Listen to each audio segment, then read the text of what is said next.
الحمد لله رب العالمين والعاقبة للمتقين والصلاة والسلام على سيد الأنبياء والمرسلين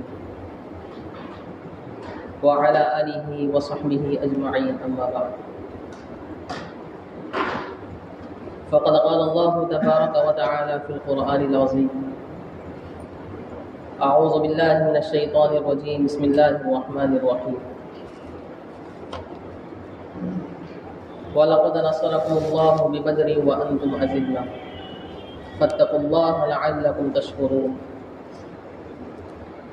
وقال تعالى في مقام آخر إذ تستغيثون ربكم فاستجاب لكم أني ممدكم بألف من الملائكة مردفين وقال رسول الله صلى الله عليه وسلم النصر مع الصبر والفرج مع الكرب وإن مع العسر يسرا إن مع العسر يسرا أو كما قال عليه الصلاة والسلام۔ قابل احترام بزرگان دین، نوجوانان اسلام اور عزیز ساتھی، رمضان المبارک کے مبارک ایام اکثر گزر چکے ہیں، کچھ ہی دن باقی ہیں۔ آئندہ سال ہم گمان نہیں کر سکتے، ہمیں پتہ نہیں ہے کہ یہ مبارک مہینہ دوبارہ ہمیں ملتا ہے یا نہیں ملتا ہے۔ ہم میں سے کتنے ایسے ہیں جن کی اکثر زندگیاں مکمل ہو چکی ہیں، زندگی کی آدھے سے زیادہ دہلیز کو ہم پار کر چکے ہیں اور دن بدن ہم موت کے قریب ہوتے چلے جا رہے ہیں۔ یہ اللہ کا ایک ضابطہ ہے، قانون ہے، جو دنیا میں آتا ہے ایک نہ ایک دن اسے دوبارہ لوٹ کر جانا ہے۔ اس میں نہ آنے والے کا کمال ہے نہ جانے والے کا کمال ہے۔ اور حضور اکرم صلی اللہ علیہ وسلم نے بارہا جگہ استعمال اور امت کو سمجھایا ہے کہ میری امت کی عمروں کو اللہ نے تھوڑی رکھا، لیکن کچھ اعمال اور کچھ ایام، کچھ مہینے، کچھ راتیں اللہ نے اس امت کو ایسی دی ہے کہ اگر امت ان دنوں کی، ان مہینوں کی اور ان راتوں کی قدردانی کر لے تو پھر دوسری امتوں کے اعمال سے ہم آگے بڑھ سکتے ہیں۔ انہی میں سے ایک نعمت اور ایک تحفہ اللہ تعالیٰ نے ہمیں رمضان المبارک کا مہینہ عطا کیا، جس کے کچھ ایام گزر چکے ہیں اور کچھ ایام باقی ہیں۔ یہ وہ مبارک مہینہ ہے کہ اس مبارک مہینے میں ہمیں اللہ کو پانا ہے، اللہ کے قرب کو حاصل کرنا ہے، اللہ کی ذات کو راضی کرنا ہے۔ بدبخت اور محروم قسمت ہے وہ شخص جسے رمضان المبارک کا مبارک مہینہ ملا ہو اور وہ اس مہینے میں عبادات کر کے، رو دھو کر، توبہ و استغفار کر کے اپنے اللہ کو راضی کر کے اپنی بخشش نہ کرائے۔ بے شمار لوگوں کی اللہ اس مہینے میں مغفرت کرتا ہے، تو بدقسمت ہے وہ شخص، محروم قسمت ہے وہ شخص جس کے مبارک مہینے میں بھی بخشش نہ ہو۔ اب افسوس ہے ایسے شخص پر کہ اس مبارک مہینے میں اس کی بخشش نہ ہو تو پھر کس مہینے میں ہوگی، اور کون سا دن لایا جائے گا اس کی بخشش کے لیے۔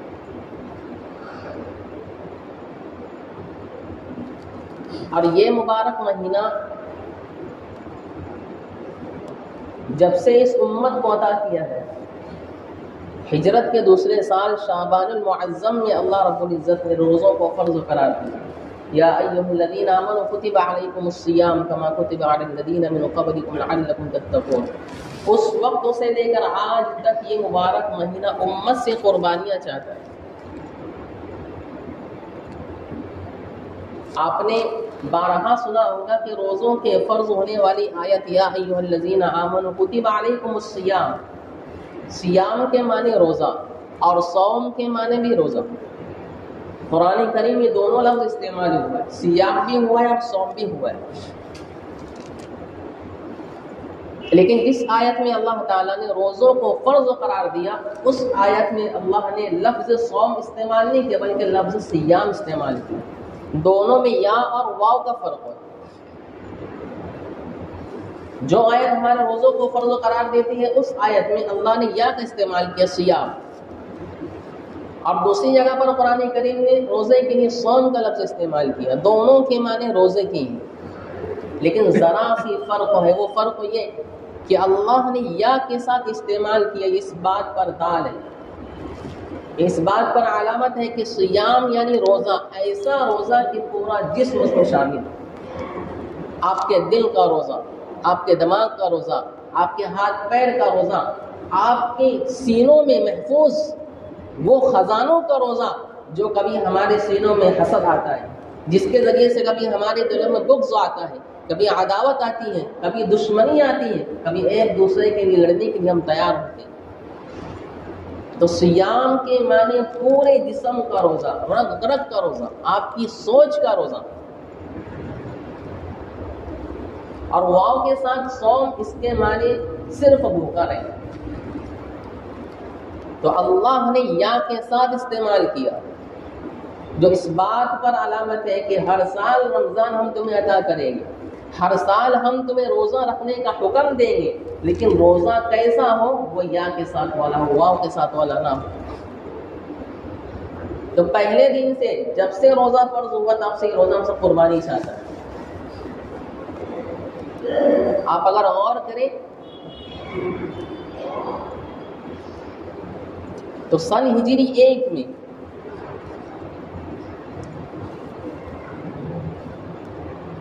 اللہ تعالیٰ نے کفر اور اسلام کی سب سے پہلی جنگ رکھی،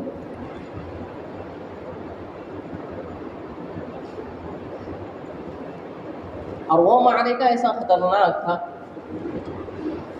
کہ اس میں جتنے صحابہ شریک ہوئے تھے ان پر اللہ کے نبی صلی اللہ علیہ وسلم نے ایک مہر لگائی تھی، ایک تھپا ان پر لگا دیا، ایسا تھپا لگایا کہ قیامت تک اب کوئی معرکہ ایسا نہیں ہو سکتا جس پر اللہ کے نبی صلی اللہ علیہ وسلم کے کچھ جملے صادق آئے۔ اور جملہ کیا تھا؟ اللہم ھذہ الاصابۃ لم تعبد، کہ اللہ اگر یہ چھوٹا سی جماعت، چھوٹا سا جتھا اگر آج قتل ہو جاتا ہے تو پھر قیامت تک اس دنیا میں تیرا کوئی نام لینے والا باقی نہ رہے۔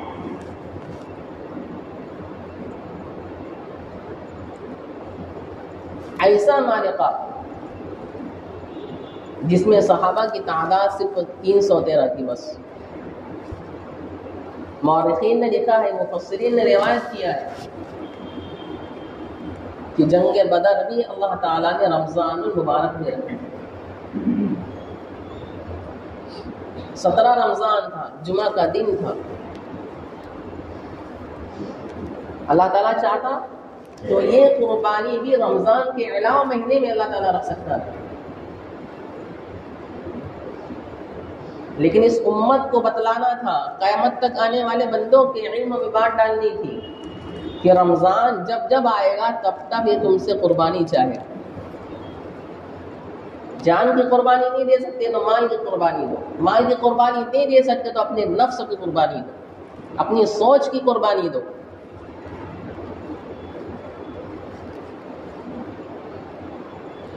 ابھی 2 دن گزرا ہے 17 رمضان کو، کبھی ہم ان کی تاریخ اٹھا کر دیکھیں۔ آج اگر ہمارے سروں پر ٹوپیاں ہیں تو انہی کی بدولت ٹوپیاں ہیں، ہماری لمبی چوڑی مسجدیں قائم ہیں تو انہی کی برکتیں ہیں۔ وہ اگر اللہ کے راستے میں نہ نکلتے، اپنی بیویوں کو بیوہ نہ کرتے، اپنے بچوں کو یتیم نہ کرتے تو آج ہمارا حال کچھ اور ہوتا۔ آپ جائیں 1400 سال پیچھے اور وہ ایام ذرا تصور کریں کہ اللہ کے نبی صلی اللہ علیہ وسلم مسجد نبوی میں تشریف فرمائے، صحابہ جمع ہیں، اللہ کے نبی صلی اللہ علیہ وسلم کو علم ہوا، خبر ملی کہ ملک شام سے ابو سفیان کا ایک قافلہ چل پڑا ہے،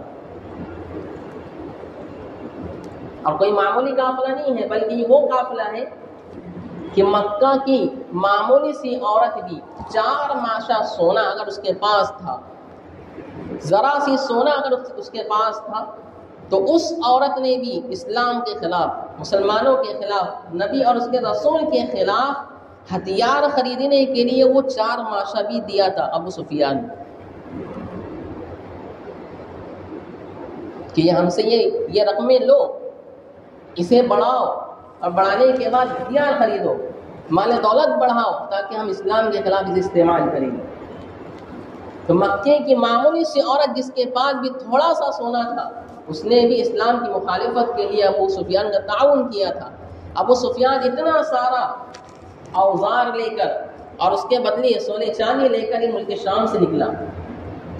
مورخین نے لکھا ہے کہ 70 اونٹ پر 50,000 دینار اس نے سوار کیے۔ ہمارے ہندوستان کے حساب سے 50,000 دینار کا وزن تقریباً 262 کلو سونا، 262 کلو سونا، اتنا سونا وہ 70 اونٹ پر لاد کر لانے لگا۔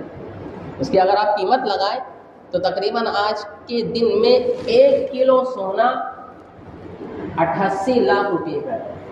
آج کی تاریخ میں 1 کلو سونا 88 لاکھ روپے کا ہے۔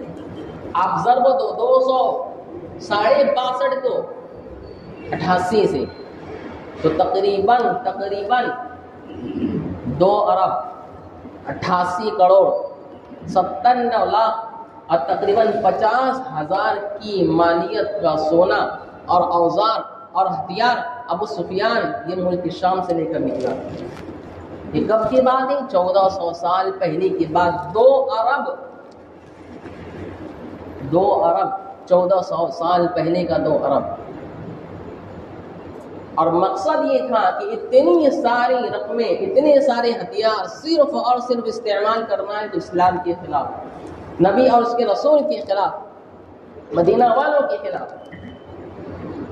اللہ کے نبی صلی اللہ علیہ وسلم کو پتہ چلا ابو سفیان نکل پڑا ہے، فوراً آپ مسجد نبوی میں جمع ہوئے، صحابہ کو جمع کیا، میرے صحابہ ایسا مسئلہ درپیش ہے۔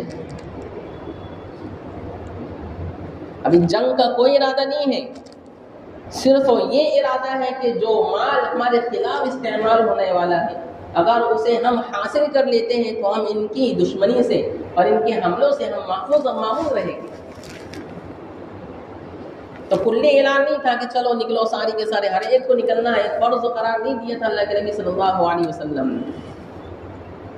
تو کچھ نکلے کچھ نہ نکلے، آپ نے اعلان کر دیا 300 میل کے درمیان حدود میں جن کے پاس گھوڑے ہیں، سواری ہیں، سب لے لو، اس کے باہر جس کے پاس ہے تو وہ نہ بھی لے چلے گا۔ تو اللہ کے نبی صلی اللہ علیہ وسلم تیار ہوئے، صحابہ تیار ہوئے۔ مورخین نے لکھا ہے کہ 2 گھوڑے تھے بس، ایک زبیر بن عوام کے پاس اور ایک مقداد بن اسقد الکندی،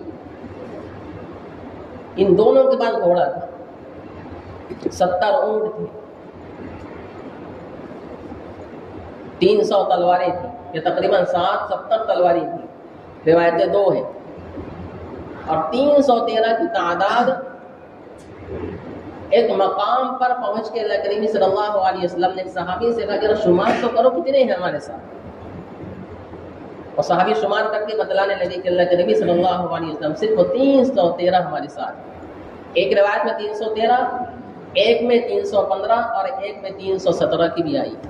بہرحال اللہ کے نبی صلی اللہ علیہ وسلم آگے بڑھے، صحابہ آگے بڑھے، ذہن میں صرف یہ ہے کہ ہمیں اور جو ابو سفیان کا لشکر 70 اونٹوں پر خزانے لے کر آ رہا ہے، ہتھیار لے کر آ رہا ہے، ان کا تعاقب کرنا ہے، اور ابو سفیان کے لشکر میں صرف 40 افراد اس کے سامان کے تحفظ کے لیے جمع ہیں۔ تو 40 کے لیے 313 تو کافی تھے، تو آپ چلے آگے بڑھے، ادھر ابو سفیان آگے بڑھنے لگا، تو ایک کنویں پر اللہ کے نبی صلی اللہ علیہ وسلم اور آپ کا قافلہ رکا، سیرابی حاصل کرنے کے لیے، اپنی پیاس بجھانے کے لیے۔ آپ پیاس بجھا کر اب آگے بڑھیں۔ کچھ دنوں کے بعد اسی کنویں پر ابو سفیان بھی آ کر پڑاؤ ڈالا، تو اس نے وہاں پر دیکھا کہ اونٹ کی کچھ مینڈیاں پڑی ہوئی، اور ابو سفیان بڑا شاطر تھا، ایسے ہی نہیں اسے 2 ارب کی مالیت کا ذمہ دار اور امیر بنا کر اسے قافلے کے لیے روانہ کر دیا گیا تھا، بڑا ہوشیار اور چالاک تھا۔ تو اس نے مینگنیاں اٹھا لی، اور مینگنی اٹھانے کے بعد ان مینگنیوں کو کھولا، کھولنے کے بعد اس نے اس میں سے گٹھلیاں نکالی، اور اپنے قافلے والوں سے کہا کہ قافلے والوں ہوشیار رہو، مجھے امید ہے کہ یہ مینگنیاں مدینہ کے جانوروں کی، اور مجھے یہ امید ہے کہ اب مدینہ والے ہمارے تعاقب کے لیے اور ہمارے مال و دولت کو لوٹنے کے لیے بس سب جمع ہو۔ اس نے اندازہ لگایا، ایک معمولی سی مینگنی اٹھا کر اس نے یہ تحری کیا، یہ غور و فکر کیا، اس کا اندازہ صحیح تھا۔ اس نے فوراً اپنے ایک ساتھی کو کھڑا کیا، زمزم بن عمر، زاسینی ضاد سے زمزم، اور اسے کہا کہ بغیر رکے، بغیر توقف کیے تمہیں ابھی سے گھوڑا دوڑانا ہے، اور مکہ والوں کو باخبر کرنا ہے کہ اگر آج نہ اٹھے تو تمہارا مال سارا کی سارا غصب کر لیا جائے۔ زمزم بن عمر کھڑا ہوا، اپنے گھوڑا لیا، اس نے سب سے پہلے اپنے آگے کی گریبان چاک کی، پیچھے کی گریبان چاک کی، اپنی اونٹنی کے کان کاٹے، اپنی اونٹنی کے آنکھ ایک طرف کی پھوڑ دیے، اس کی ناک چھیل دی، اور جو تیزی سے چلنا شروع ہوا، اتنی تیزی سے کہ بغیر توقف کے وہ مدینہ پہنچا۔ اس کا آگے کا گریبان پھاڑنا، پیچھے کا گریبان پھاڑنا، ناک چاک کرنا، کان چاک کرنا، آنکھ ایک طرف کی پھوڑنا، یہ اس زمانے کا دستور تھا کہ اگر کسی کو ایمرجنسی خبر دینا ہے، کسی خطرے کی اطلاع دینا ہے، تو وہ یہ کام انجام دیا کرتا ہے کہ بغیر رکے آپ کو بس اپنی منزل مقصود تک پہنچنا ہے، فوراً خبر دینا ہے۔ زمزم جب مکہ المکرمہ پہنچا تو اس نے آواز دی، فریاد فریاد، اتقو اتقو، مدد کرو مدد کرو۔ سارے مکہ کے سردار جمع ہوئے، کہا کیا ہوا؟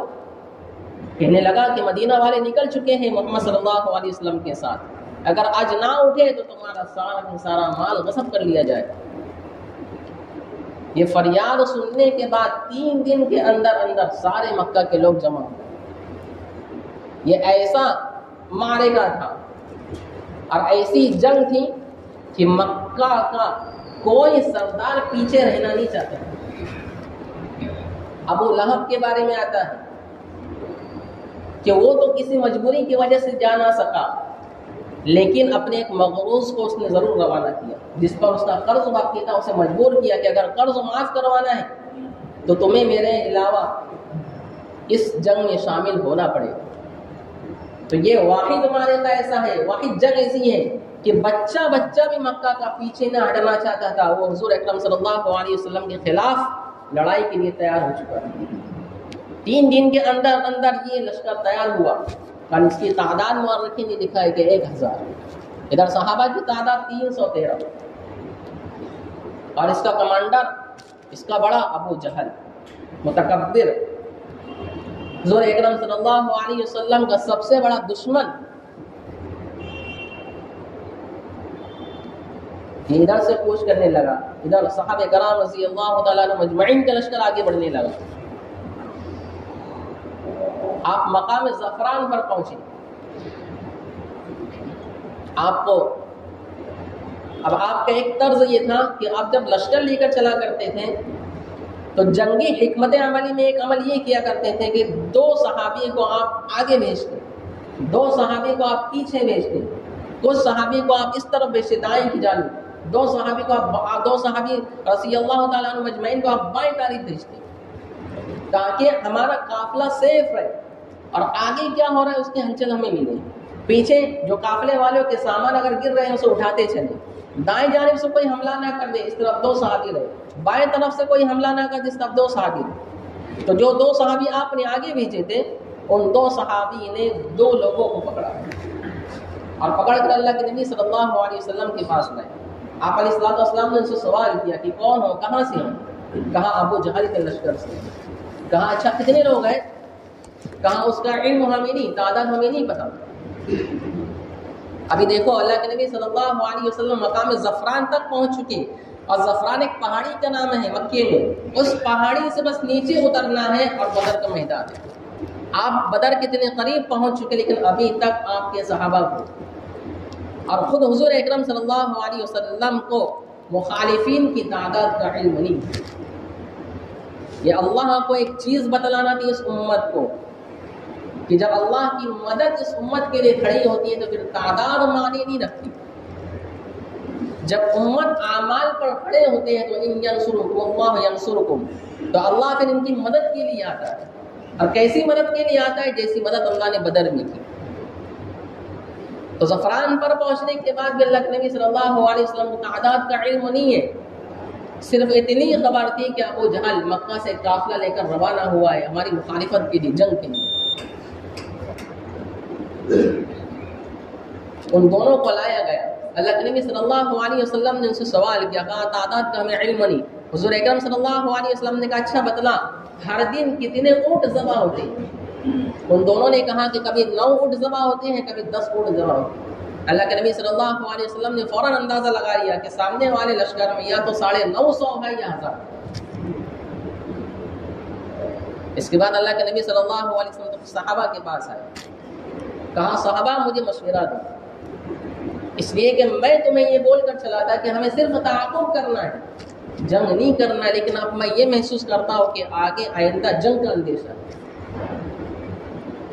حضرت ابوبکر صدیق رضی اللہ تعالیٰ عنہ کھڑے ہوئے اور تسلی دی اور کہا اللہ کے نبی صلی اللہ علیہ وسلم ہم آپ کے ساتھ۔ آپ بیٹھے، عمر کھڑے ہوئے، کہا اللہ کے نبی صلی اللہ علیہ وسلم ہم آپ کے ساتھ ہیں۔ عمر بیٹھے، مقداد بن اسود رضی اللہ تعالیٰ عنہ کھڑے ہوئے، انہوں نے کہا اذن لم نقاتل فاذهب انت وربك فقاتلا ان هاهنا قاعدون بل قالوا بل نقاتل نحن المقاتلون۔ آپ آگے بڑھے، ہم آگے بڑھیں گے یا رسول اللہ، آپ پیچھے ہٹیں، ہم پیچھے ہٹیں گے یا رسول اللہ۔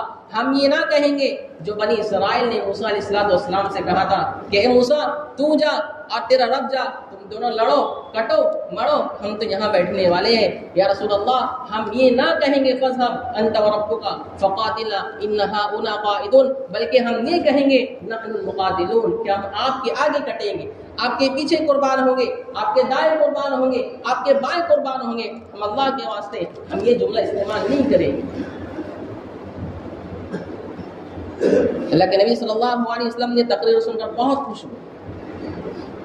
حضرت مقداد جب بیٹھے تو اللہ کے نبی نے پھر کہا میرے صحابہ مجھے مشورہ دو، مجھے مشورہ دو۔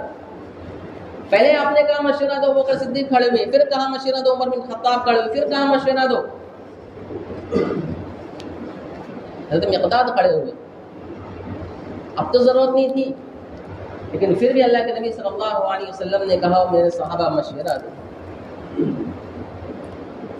تیسرے مرتبہ مشورہ طلب کرنے کا مطلب یہ تھا کہ اب تک جو کھڑے ہوئے، ابو بکر یہ مہاجر، عمر یہ مہاجر، مقداد بن اسود یہ مہاجر، مدینہ والے ابھی تک کھڑے نہیں ہوئے، اور پورے 313 کے لشکروں میں مدینہ والوں کی تعداد زیادہ تھی، مہاجرین تو 86 تھے، باقی تقریباً 250 240 کی تعداد تو انصار کی تھی۔ اگر آگے جنگ کرنا ہے تو جنگ کا پورا مدار انصار پر ہے، انصار کی تعداد زیادہ تھی، لیکن اب تک انصاری میں سے کوئی کھڑا نہیں ہوا۔ تو حضرت سعد بن معاذ رضی اللہ تعالیٰ عنہ کھڑے ہوئے اور انہوں نے کہا یا رسول اللہ میں دیکھ رہا ہوں کہ ابو بکر صدیق یہ ہمارے بھائی تھے، انہوں نے ہماری نیابت کی، ہم ان کے ساتھ تھے۔ میں دیکھ رہا ہوں کہ ابو بکر صدیق کھڑے ہوئے، یہ بھی ہمارے بھائی تھے، انہوں نے ہماری ترجمانی کی، ہم ان کے ساتھ تھے۔ مقداد بن اسود کھڑے ہوئے، میں دیکھ رہا ہوں یہ بھی ہمارے بھائی ہیں، ہماری ترجمانی کریں، ہم ان کے ساتھ تھے، لیکن آپ نے پھر بھی کہا کہ میرے صحابہ مشورہ دو۔ میں پورے مدینہ والوں کی ترجمانی کرتا ہوں یا رسول اللہ صلی اللہ علیہ وسلم، آپ آگے بڑھیں، آپ جس سے ہاتھ ملائیں گے ہم اس سے ہاتھ ملائیں گے، آپ جس سے ہاتھ پیچھے کھینچیں گے ہم ہاتھ پیچھے کھینچیں گے، آپ آگے چلیں ہم آگے چلیں گے، آپ پیچھے مڑیں ہم پیچھے مڑیں گے، آپ کہہ دیں کہ سمندروں میں اپنے گھوڑوں کو دوڑا دو اللہ کی قسم مدینے کا بچہ بھی پیچھے نہ ہٹے گا. یا رسول اللہ آپ کہہ دیں کہ آگ میں کود پڑو, سارا مدینہ بچہ سمیت یہ آگ میں کودنے کے لیے تیار ہے. آپ کے لیے جان ہمارے قربان ہے, ہمارے باپ آپ پر قربان, ہمارے بچے قربان, ہماری بیویاں قربان, ہماری ماں اور ہمارا خاندان ساری کے سارا آپ کے لیے قربان. یا رسول اللہ بس آپ پہنچ کریں اور آگے بڑھیں, مدینہ والے سارے کے سارے آپ کے ساتھ ہیں. یہ تقریر کے بعد اللہ کے نبی صلی اللہ علیہ وسلم بہت خوش ہوئے, اس لیے کہ آپ چاہتے ہی تھے کہ مدینہ والوں کا تعاون ہمارے لیے ضروری ہے. ہوا یہ تھا کہ مدینہ والوں سے معاہدہ یہ ہوا تھا کہ مدینہ والے یہ اللہ کے نبی صلی اللہ علیہ وسلم کی حفاظت مدینے کے حدود میں رہ کر کرنے والے, یہ ان کا معاہدہ ہوا. لیکن بدر کا یہ واحد موقع ایسا تھا کہ مجبوری ایسی تھی کہ اب مدینے کے باہر آ کر اب جنگ کا مسئلہ تھا. تو اللہ کے نبی صلی اللہ علیہ وسلم کا اخلاقی فریضہ یہ تھا کہ آپ ان کے معاہدے پر پہلے بات کرتے. یہ خود سے اگر تیار ہوتے تو بات آگے بڑھتی. اگر یہ بولتے کہ اللہ کا نبی ہم نہ لڑیں گے, ہم پیچھے ہٹنے والے ہیں, تو صحابہ کو لے کر اللہ کے نبی صلی اللہ علیہ وسلم پیچھے آ جاتے, اس لیے کہ معاہدہ ہی ایسے ہوا تھا. بہرحال اللہ کے نبی کے صحابہ تھے, وہ ان کا ایمان تھا ویسے مضبوط تھے, اعمال پر ویسے جمے ہوئے تھے, وہ آگے بڑھے. جنگ کا دن آیا, جمعرات کی رات تھی. اللہ کے نبی صلی اللہ علیہ وسلم اس رات میں اللہ تعالیٰ نے اس امت پر 2 انعام کیے تھے. ایک تو ایسی بارش برسائی کہ جس بارش کی وجہ سے حضور اکرم صلی اللہ علیہ وسلم نے جہاں پڑاؤ ڈالا تھا تو وہاں پر موٹی موٹی کنکڑیاں تھیں, ریتیلے پتھر تھے. تو صحابہ کرام رضی اللہ تعالیٰ عنہ مجمعین کو چلنے میں دقت ہوا کرتی تھی, تکلیف ہوتی تھی. تو جب بارش آہستہ سے پڑی, موسلا دھار بارش تھی, نارمل بارش پڑی, تو وہ پتھر اپنی جگہ پر سمٹ گئے. اور مخالفین کا جو لشکر تھا وہ تھوڑا گڈھے میں تھا, اور وہاں پر ریت کی بھوسیاں تھی. جب وہاں تیز بارش پڑی تو کفار مکہ کے لیے بھی چلنا پھرنا دشوار ہو, وہاں کیچڑ جمع ہوا. تو قرآن کریم نے کہا کہ ہم نے اس امت پر 2 انعام کیے بدر میں. پہلا انعام تو یہ کہ بارش کی شکل میں, اور دوسرا انعام یہ کہ ہم نے مومنین کے لیے اس رات میں ایک ایسی ہوا چلائی جس سے مومنین تمام کی تمام اونگ اور سونے کی حالت میں چلے گئے. حضور اکرم صلی اللہ علیہ وسلم نے فرمایا, مفتی شفیع صاحب رحمۃ اللہ علیہ نے اس حدیث کو نقل کیا ہے, آپ نے فرمایا کہ جنگ کی حالت میں اونگ اور نیند کا آنا یہ اللہ کی طرف سے ہوتا ہے اطمینان اور تسلی کے لیے, اور نماز کی حالت میں نیند کا آنا یہ شیطان کی طرف سے ہوتا ہے. تو صحابہ اکرام رضی اللہ تعالیٰ عنہ اس رات میں اللہ نے ایک نیند دی جسے اطمینان, تسلی اور جتنی تھکاوٹیں تھی ساری دور ہوئی. قرآن کریم نے سے بیان فرمایا. بہرحال اللہ کے نبی صلی اللہ علیہ وسلم اس رات ساری کی ساری رات اللہ کے نبی صلی اللہ علیہ وسلم دعا مانگتے رہے. سارے صحابہ ان کی حالت میں, نیند کی حالت میں, لیکن حضور اکرم صلی اللہ علیہ وسلم ہاتھ اٹھائے ہوئے اور اللہ سے فریاد کر رہے ہیں, اللہم ھذہ اصابۃ لم تعبد, اے اللہ یہ چھوٹا سا جتھا, چھوٹی سی جماعت اگر آج یہ ہلاک ہو گئی تو یاد رکھنا اس دنیا میں تیرا کوئی نام لینے والا باقی نہ رہے. یہ وہ مقام ہے کہ جہاں پر آج جنگ بدر میں مسجد عریش بنائی گئی, اسی جگہ پر اللہ کے نبی صلی اللہ علیہ وسلم کا خیمہ لگا. آپ نے وہاں رات بھر دعا مانگی. دوسرے دن صبح ہوئی, اللہ کے نبی صلی اللہ علیہ وسلم جماعت درست کرنے لگے, صف بنانے لگے. تو صف بناتے وقت اللہ کے نبی صلی اللہ علیہ وسلم نے ایک صحابی کو دیکھا کہ وہ تھوڑا ان کا پیٹ بڑا تھا, تو صف میں کھڑے ہونے کے بعد بھی ان کا پیٹ آگے آنے لگا آگے. تو اللہ کے نبی صلی اللہ علیہ وسلم نے کہا, او میرے صحابی, انگلی پہنچ کر, او میرے صحابی تھوڑا پیچھے ہو جاؤ, صف درست کر لو. تو انہوں نے کہا, اللہ کے نبی صلی اللہ علیہ وسلم آپ نے مجھے تکلیف دی. حالت دیکھو, زمانہ کیسا چل رہا ہے, آگے موڑ کیسا ہے, جنگ لڑنا ہے, کون بچتا ہے کون مرتا ہے اس کی خبر نہیں, اطلاع نہیں. لیکن وہ صحابی کہتے کہ اللہ کے نبی صلی اللہ علیہ وسلم آپ نے مجھے تکلیف دی. اللہ کے نبی صلی اللہ علیہ وسلم نے کہا, اچھا ٹھیک ہے, تکلیف کا بدلہ لے لو میرے صحابی, اس لیے کہ کل آخرت میں اس کا بدلہ نہیں دے گا. آج رمضان کا مہینہ ہے, روزے سے ہیں, پتہ نہیں کتنوں کو ہم نے تکلیفیں دی, کبھی پنکھے بن کر, کبھی لائٹ بن کر کے, کبھی صفوں میں سے کسی کو نکال کر, کبھی صف میں جگہ نہ ہونے کے باوجود بھی زبردستی صف میں گھس جانا. آپ کے گھسنے کی وجہ سے نہ جانے کتنوں کو تکلیفیں. کیا آپ نے غور کرا؟ سب سے ادنا ظلم, سب سے ادنا ظلم, چھوٹا ظلم یہ ہے کہ کسی کی اجازت کے بغیر اس کا مال ہڑپ کر لے. مثال کے طور پر یہ میرا چشمہ یہاں رکھا ہوا تھا، میں گیا وضو بنانے کے لیے، اس کا مالک میں ہوں، یہ میری ملکیت ہے. کوئی آیا اس نے چشمہ اٹھا کر پہن لیا یا میرے چشمے میں اس میں تصرف کر لیا، تو اس نے میری ملکیت میں ظلم کیا میری اجازت کے بغیر.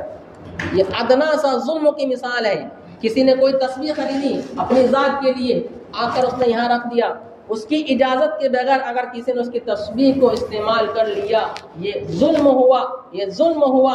اور ظلم کرنے والوں کا انجام یہ ہے. ولید بن ملک، سلیمان عبد الملک اور ولید بن ملک یہ جب مرے تو ان کا چہرہ قبلے سے پھر چکا تھا. مورخین نے لکھا ہے کہ ولید یہ تہجد میں 10 پارے کھڑے رہ کر قرآن شریف کے پڑھا کرتا تھا. یہ اتنا بڑا نیک تھا، یہ اتنا بڑا ولی تھا کہ اس نے کبھی زنا نہ کیا، یہ کبھی فحاشی نہیں کرتا تھا، یہ شراب داں نہیں تھا، یہ حرام خور نہیں تھا، یہ گالی نہیں دیتا تھا، یہ نیک تھا، پاک تھا، صاف تھا.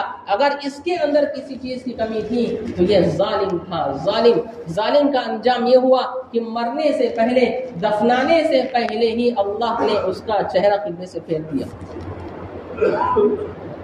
اللہ کے نبی صلی اللہ علیہ وسلم نے کہا صحابہ بدلہ لے لو، کل آخرت میں بدلہ نہیں دے پاؤ گا.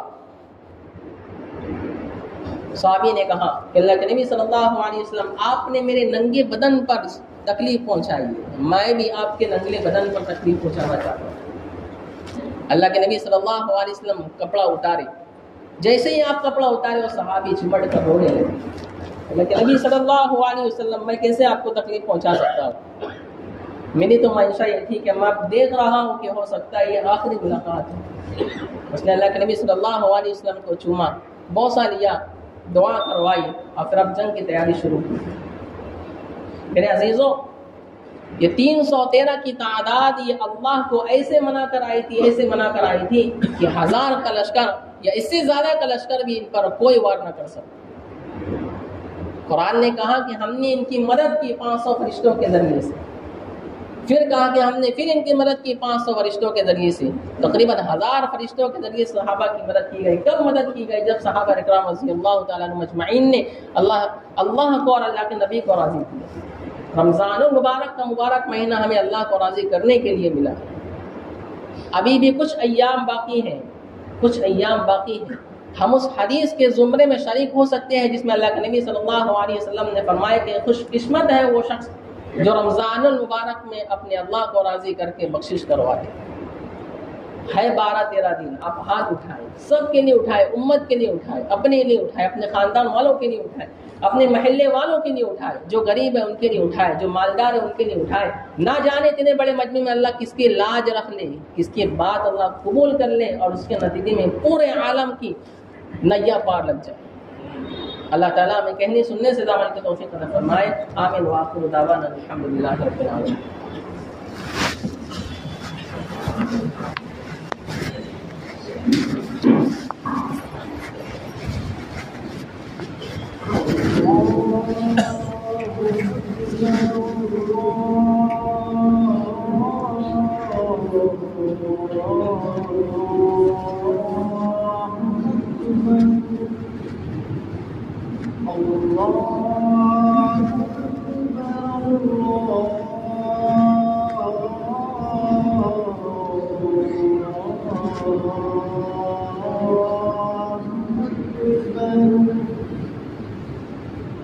أشهد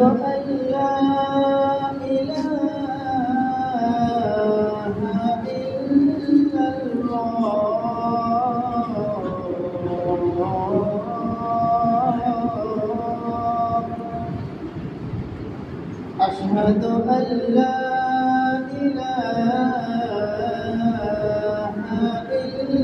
إلا الله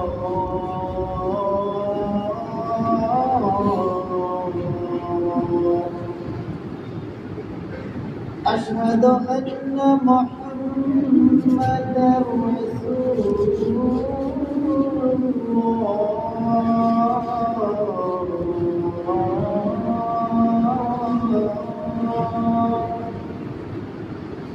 أشهد أن محمدا رسول حي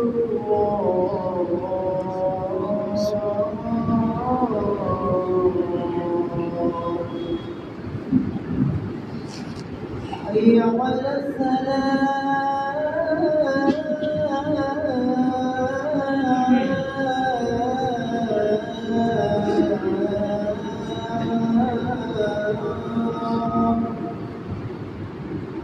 حي على السلام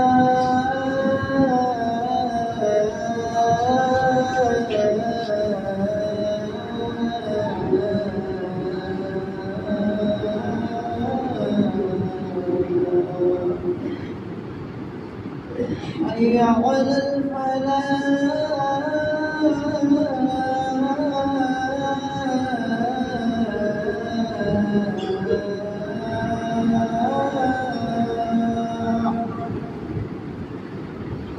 حي على الفلاح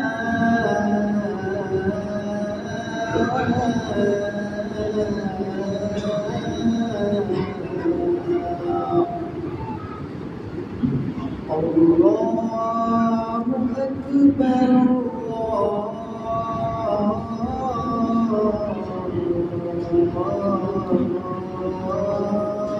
أكبر لا إله إلا الله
الله أكبر الله أكبر الله أكبر الله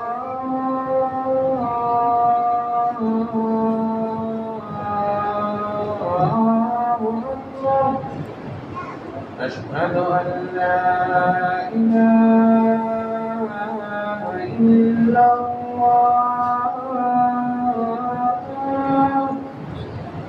أشهد أن لا إله إلا الله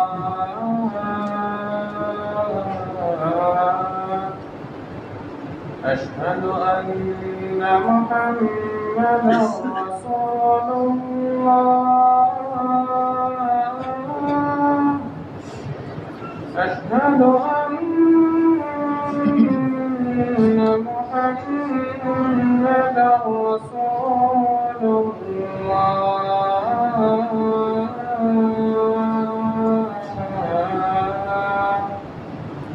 حي على الصلاة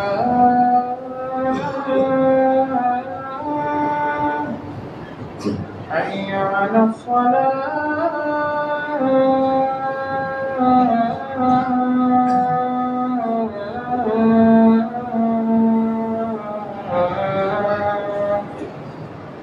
حي على الفلاح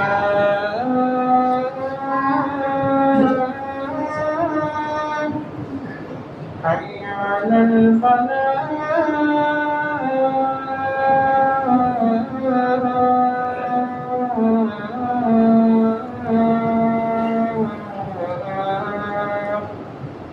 الله أكبر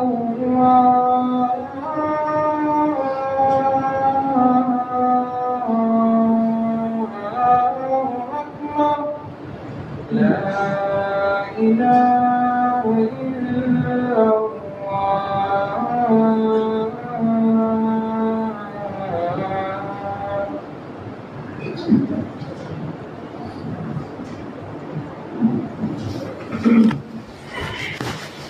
الحمد لله. اللهم لك الحمد أنت قيم السماوات والأرض ومن فيهن، ولك الحمد أنت نور السماوات والأرض ومن فيهن، ولك الحمد أنت رزاق السماوات والأرض ومن فيهن، ولك الحمد أنت خالق السماوات والأرض ومن فيهن. وأشهد أن لا إله إلا الله وحده لا شريك له، وأشهد أن سيدنا ونبينا وشفينا ومولانا محمدا عبده ورسوله. أما بعد فيا أيها الناس، فقد قال الله تبارك وتعالى في القرآن العظيم: أعوذ بالله من الشيطان الرجيم، بسم الله الرحمن الرحيم. ولقد نصركم الله ببدر وأنتم أذلة فاتقوا الله لعلكم تشكرون. وقال تعالى في مقام آخر: إذ تستغيثون ربكم فاستجاب لكم أني ممدكم ب1000 من الملائكة مردفين. وقال رسول الله صلى الله عليه وسلم: النصر مع الصبر والفرج مع الكرب، فإن مع العسر يسرا إن مع العسر يسرا، أو كما قال عليه الصلاة والسلام. بارك الله لنا ولكم في القرآن العظيم، ونفعنا وإياكم بالآيات وذكر الحكيم. إنه تعالى جواد كريم ملك بر رؤوف رحيم رب حليم.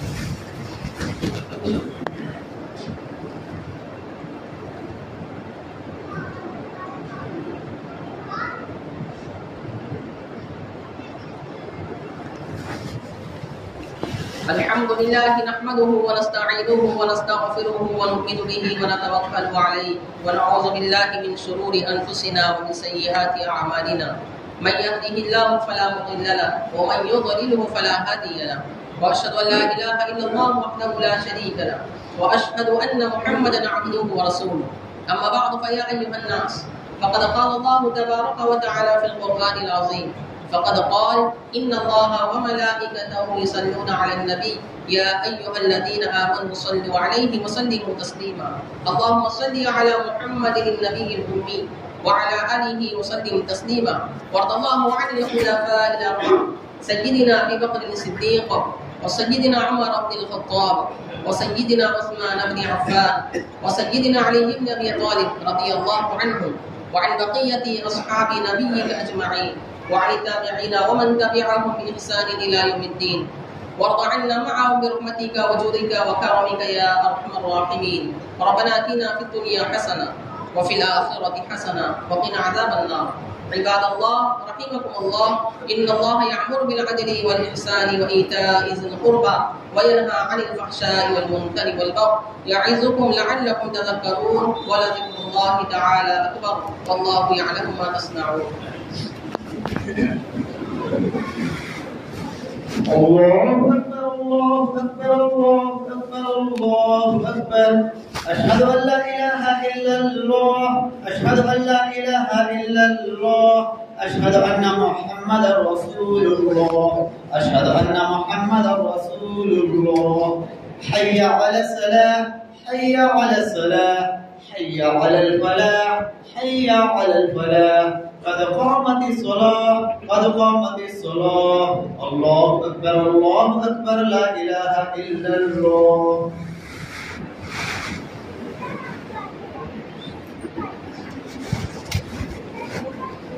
الله أكبر.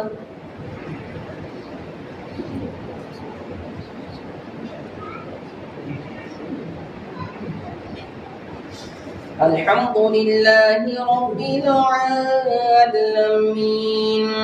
الرحمن الرحيم مالك يوم الدين إياك نعبد وإياك نستعين اهدنا الصراط المستقيم صراط الذين أنعمت عليهم غير المغضوب عليهم ولا الضالين.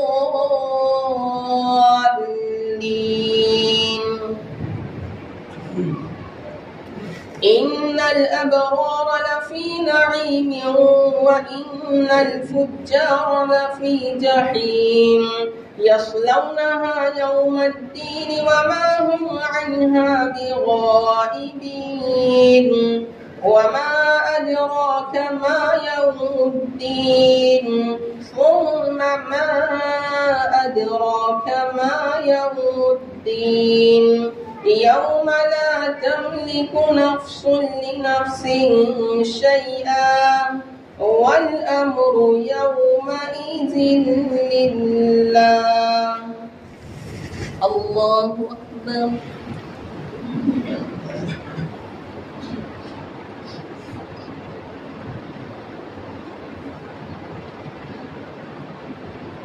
سمع الله لمن حمده. الله أكبر.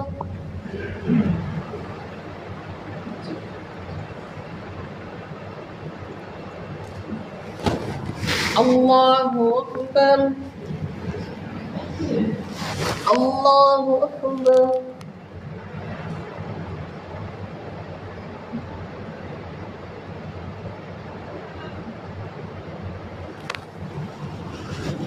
الله أكبر.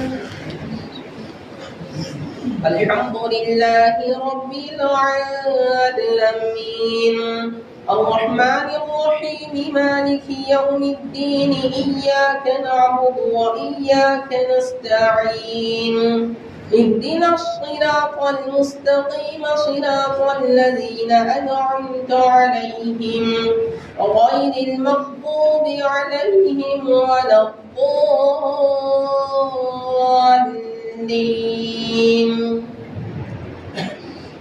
قد أفلح من تزكى وذكر اسم ربه فصلى بل تؤثرون الحياة الدنيا والآخرة خير وأبقى إن هذا لفي الصحف الأولى صحف إبراهيم وموسى.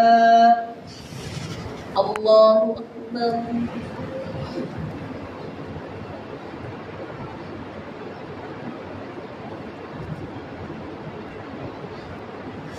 سمع الله لمن حمده. الله أكبر.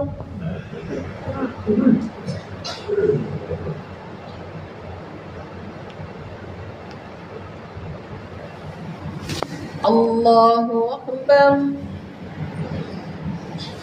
الله أكبر.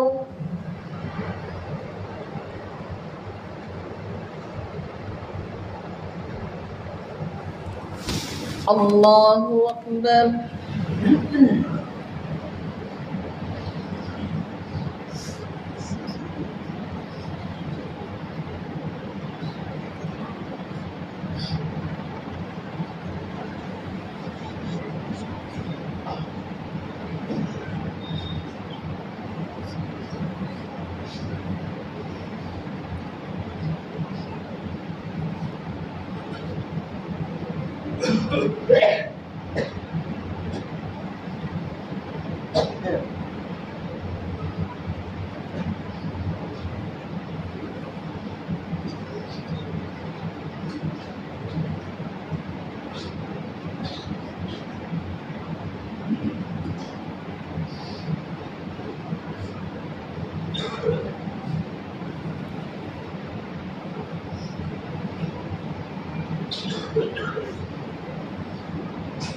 السلام عليكم ورحمة الله. السلام عليكم ورحمة الله.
آمين. بسم الله الرحمن الرحيم. اللهم لك الحمد كما أنت أهل، وصل على محمد كما أنت، وفعل بنا كما أنت أهل وأهل التقوى وأهل التقوى. اللهم صل على سيدنا مولانا محمد وعلى آل سيدنا مولانا محمد وبارك وسلم. ربنا ظلمنا أنفسنا وإن لم تغفر لنا وترحمنا لنكونن من الخاسرين.